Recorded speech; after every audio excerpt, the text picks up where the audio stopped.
غسل کے مسائل کی پہلی حدیث ابو ہریرہ رضی اللہ عنہ سے روایت ہے، وہ بیان کرتے ہیں رسول اللہ صلی اللہ علیہ وسلم نے فرمایا، جب تم میں سے کوئی شخص عورت کی 4 شاخوں یعنی اس کی رانوں کے درمیان بیٹھے پھر اس کو مشقت میں ڈالے یعنی جماع کرے تو غسل واجب ہو گیا، اگرچہ پانی نہیں آیا یعنی اگرچہ منی نہ نکلی ہو تب بھی۔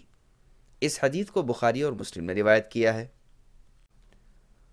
غسل کے مسائل کی دوسری حدیث ابو سعید خدری رضی اللہ عنہ سے روایت ہے، وہ بیان کرتے ہیں رسول اللہ صلی اللہ علیہ وسلم نے فرمایا، غسل واجب ہونا پانی نکلنے سے ہے، یعنی منی کے نکلنے سے غسل واجب ہوگا۔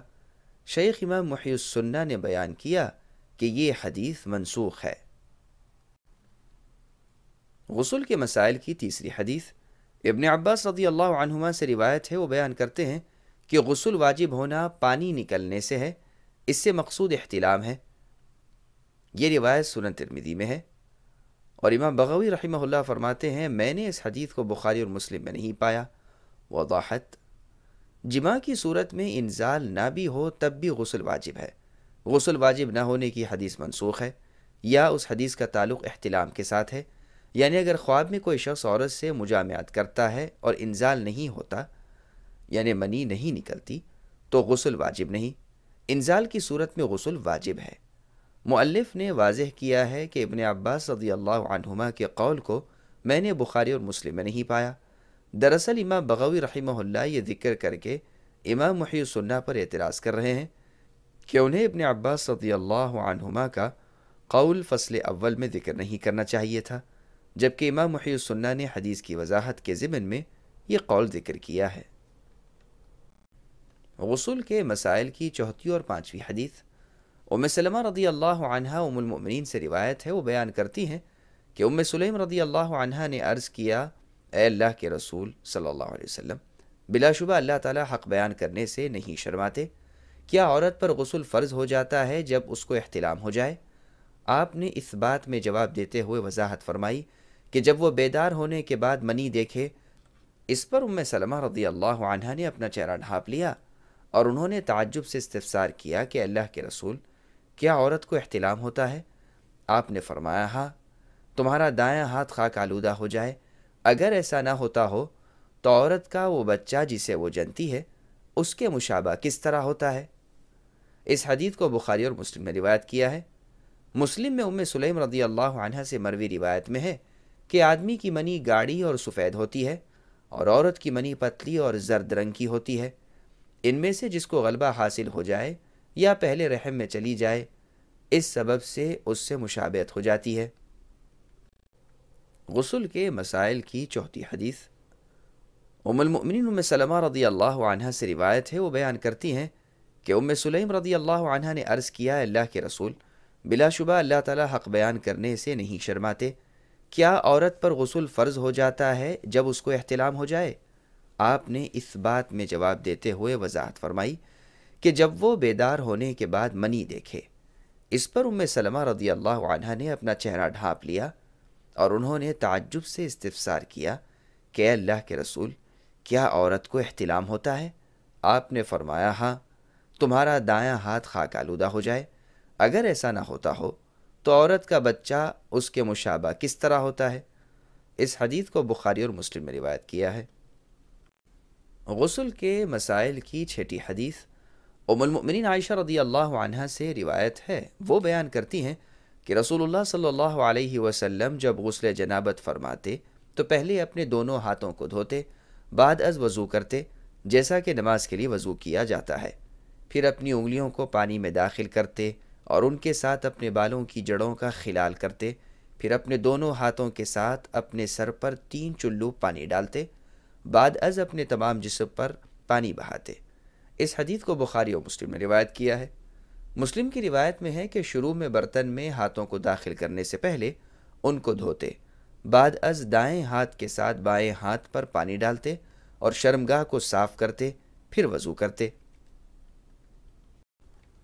غسل کے مسائل کی 7ویں حدیث ابن عباس رضی اللہ عنہما سے روایت ہے، وہ بیان کرتے ہیں کہ ام المؤمنین میمونہ رضی اللہ عنہا فرماتی ہیں کہ میں نے نبی صلی اللہ علیہ وسلم کے لیے غسل کا پانی رکھا، اور آپ کے لیے کپڑے کے ساتھ پردے کا انتظام کیا۔ آپ نے اپنے دونوں ہاتھوں پر پانی ڈالا، ان کو دھویا، پھر دائیں ہاتھ کے ساتھ بائیں ہاتھ پر پانی ڈالا اور اپنی شرمگاہ کو صاف کیا، پھر ہاتھ کو زمین پر رگڑ کر صاف کیا، پھر منہ اور ناک میں پانی ڈالا، پھر اپنے چہرے اور دونوں ہاتھوں کو دھویا، پھر اپنے سر پر پانی ڈالا اور جسم پر پانی بہایا، پھر ذرا دور ہوئے اور اپنے پاؤں کو دھویا۔ میمونہ رضی اللہ عنہ فرماتی ہیں، میں نے آپ کو رومال دینا چاہا، آپ نے رومال نہ لیا، آپ چل دیے اور آپ اپنے ہاتھوں کو جھاڑ رہے تھے۔ اس حدیث کو بخاری اور مسلم میں روایت کیا ہے۔ الفاظ بخاری کے ہیں۔ غسل کے مسائل کی 8ویں حدیث ام المؤمنین عائشہ رضی اللہ عنہ سے روایت ہے، وہ بیان کرتی ہیں کہ ایک انصاری عورت نے نبی صلی اللہ علیہ وسلم سے حیض سے فراغت پر غسل کے بارے میں دریافت کیا۔ آپ نے اس کو غسل کی کیفیت سے آگاہ کیا۔ بعد از آپ نے فرمایا، تم روئی وغیرہ کا پھایا جو کستوری لگایا گیا ہو اس کو وہاں لگاؤ، اس سے پاکیزگی حاصل کرو۔ اس نے تعجب سے دریافت کیا کہ اس کے ساتھ میں کیسے پاکیزگی حاصل کروں؟ آپ نے فرمایا، اس کے ساتھ پاکیزگی حاصل کرو۔ اس نے پھر دریافت کیا کہ میں کیسے پاکیزگی حاصل کروں؟ آپ نے فرمایا، تعجب ہے، اس کے ساتھ پاکیزگی حاصل کرو۔ عائشہ رضی اللہ عنہ بیان کرتی ہیں، میں نے اس عورت کو کھینچ کر اپنے قریب کیا اور ان سے کہا، اس کو خون کے نشان کی جگہ پر لگاؤ، یعنی شرمگاہ، اور جہاں جہاں خون لگا تھا وہاں خوشبو ملو۔ اس حدیث کو بخاری اور مسلم میں روایت کیا ہے۔ غسل کے مسائل کی 9ویں حدیث ام المؤمنین ام سلمہ رضی اللہ عنہا سے روایت ہے، وہ بیان کرتی ہیں، میں نے عرض کیا، اللہ کے رسول، میں ایسی عورت ہوں کہ اپنے سر کے بالوں کی مینڈیوں کو زور سے باندھتی ہوں، کیا میں انہیں غسل جنابت کے لیے کھولوں؟ آپ نے نفی میں جواب دیا اور فرمایا، تمہیں یہ بات کفایت کرتی ہے کہ تم اپنے سر پر 3 چلو پانی بہاؤ، پھر تم اپنے جسم پر پانی ڈالو اور پاکیزگی حاصل کرو۔ اس حدیث کو مسلم میں روایت کیا ہے۔ وضاحت: غسل جنابت میں اگر عورت گندے ہوئے بالوں کو نہ کھولے تو کچھ حرج نہیں، کیونکہ غسل کا اصل مقصد پانی کا بالوں کی جڑوں تک پہنچانا ہے۔ البتہ احرام کے لیے غسل میں بالوں کو کھولنا مستحب یعنی پسندیدہ ہے تاکہ پاکیزگی حاصل ہو جائے۔ حیض کے غسل میں بال کھولنا لازمی ہے۔ دیکھیے الاحادیث الصحیحہ للالبانی جلد 1 صفحہ 217 تا 220 اور تہذیب السنن لابن القیم جلد 1 صفحہ 168 تا 166۔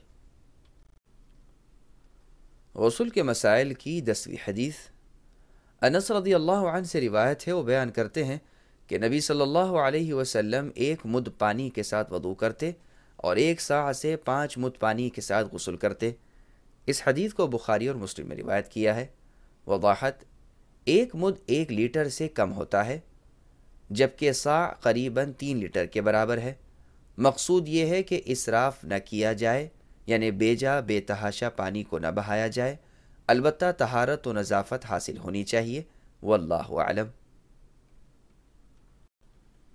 غسل کے مسائل کی 11ویں حدیث معاذہ رضی اللہ عنہ سے روایت ہے، وہ بیان کرتی ہیں، عائشہ رضی اللہ عنہ نے فرمایا، میں اور رسول اللہ صلی اللہ علیہ وسلم ایک برتن سے غسل کرتے جو میرے اور آپ کے درمیان ہوتا۔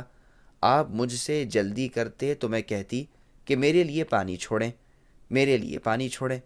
معاذہ رضی اللہ عنہ کہتی ہیں، اور وہ دونوں جنبی ہوتے تھے، یعنی حالت جنابت میں۔ اس حدیث کو بخاری اور مسلم نے روایت کیا ہے۔ غسل کے مسائل کی 12ویں حدیث ام المؤمنین عائشہ رضی اللہ عنہ سے روایت ہے، وہ بیان کرتی ہیں کہ رسول اللہ صلی اللہ علیہ وسلم سے اس شخص کے بارے میں دریافت کیا گیا جو منی کی رطوبت یعنی تری کو جسم یا کپڑے پر پاتا ہے اور اسے احتلام کا خیال نہیں آتا۔ آپ نے فرمایا، وہ شخص غسل کرے۔ نیز اس شخص کے بارے میں دریافت کیا گیا جسے احتلام ہونا یاد رہتا ہے لیکن جسم یا کپڑے پر رطوبت یعنی تری نہیں پاتا۔ آپ نے فرمایا، اس پر غسل واجب نہیں ہے۔ ام المؤمنین ام سلمہ رضی اللہ عنہ نے دریافت کیا، عورت اگر رطوبت یعنی تری کو دیکھے تو کیا اس پر غسل واجب ہے؟ آپ نے اس بات میں جواب دیتے ہوئے فرمایا، بلا شبہ عورتیں تو مردوں کی مثل ہیں۔ اس حدیث کو ترمذی اور ابو داؤد نے روایت کیا ہے۔ دارمی اور ابن ماجہ نے آپ کے اس فرمان کہ اس پر غسل واجب نہیں ہے تک ذکر کیا ہے۔ وضاحت: اس حدیث سے قیاس کا ثبوت ملتا ہے، نیز احکام الہیہ میں جب خطاب مردوں کو ہو تو اس میں عورتیں بھی شامل سمجھی جاتی ہیں، البتہ اگر تخصیص کے دلائل ہیں تو پھر ان کو ہی دیکھا جائے گا اور ان کے مطابق حکم لگایا جائے گا۔ واللہ اعلم۔ اس حدیث کا جملہ کہ مرد پر غسل واجب نہیں ضعیف ہے۔ اس میں عبداللہ عمری المکبر راوی ضعیف ہے، البتہ ام سلیم رضی اللہ عنہ کا واقعہ درست ہے۔ غسل کے مسائل کی 13ویں حدیث ام المؤمنین عائشہ رضی اللہ عنہ سے روایت ہے، وہ بیان کرتی ہیں کہ رسول اللہ صلی اللہ علیہ وسلم نے فرمایا، جب مرد کی ختنہ کی جگہ عورت کے ختنہ کی جگہ سے تجاوز کر جائے تو غسل کرنا واجب ہو جاتا ہے۔ میں نے اور رسول اللہ صلی اللہ علیہ وسلم نے ایسا کیا اور ہم نے غسل کیا، حالانکہ انزال نہیں ہوا۔ اس حدیث کو ترمذی اور ابن ماجہ نے روایت کیا ہے۔ غسل کے مسائل کی 16ویں حدیث ام المؤمنین عائشہ رضی اللہ عنہ سے روایت ہے، وہ بیان کرتی ہیں کہ نبی صلی اللہ علیہ وسلم غسل جنابت کے بعد وضو نہیں کرتے تھے۔ اس حدیث کو ابو داؤد، ترمذی، نسائی اور ابن ماجہ نے روایت کیا ہے۔ غسل کے مسائل کی 18ویں حدیث علی رضی اللہ عنہ سے روایت ہے، وہ بیان کرتے ہیں کہ رسول اللہ صلی اللہ علیہ وسلم نے ایک شخص کو دیکھا کہ وہ کھلی جگہ میں بلا پردہ غسل کر رہا ہے۔ آپ ممبر پر بلند ہوئے، اللہ کی حمد و ثنا بیان کی، پھر فرمایا، بلا شبہ اللہ تعالیٰ بہت حیا والے ہیں، پردہ پوشی کرنے والے ہیں، حیا اور پردہ پوشی کے اوصاف کو محبوب جانتے ہیں۔ پس جب تم میں سے کوئی شخص غسل کا ارادہ کرے تو کپڑے وغیرہ کے ساتھ پردہ کرے۔ اس حدیث کو ابو داؤد اور نسائی نے روایت کیا ہے، اور نسائی کی ایک روایت میں ہے کہ آپ نے فرمایا، بلا شبہ اللہ پردہ پوشی کرنے والے ہیں، پس جب تم میں کوئی شخص غسل کا ارادہ کرے تو کسی کپڑے وغیرہ کے ساتھ پردہ کرے۔ غسل کے مسائل کی 19ویں حدیث ابی بن کعب رضی اللہ عنہ سے روایت ہے، وہ بیان کرتے ہیں کہ انزال سے غسل کے واجب ہونے کے بارے میں شروع اسلام میں رخصت تھی، بعد از اس سے منع کر دیا گیا۔ اس حدیث کو ترمذی، ابو داؤد اور دارمی نے روایت کیا ہے۔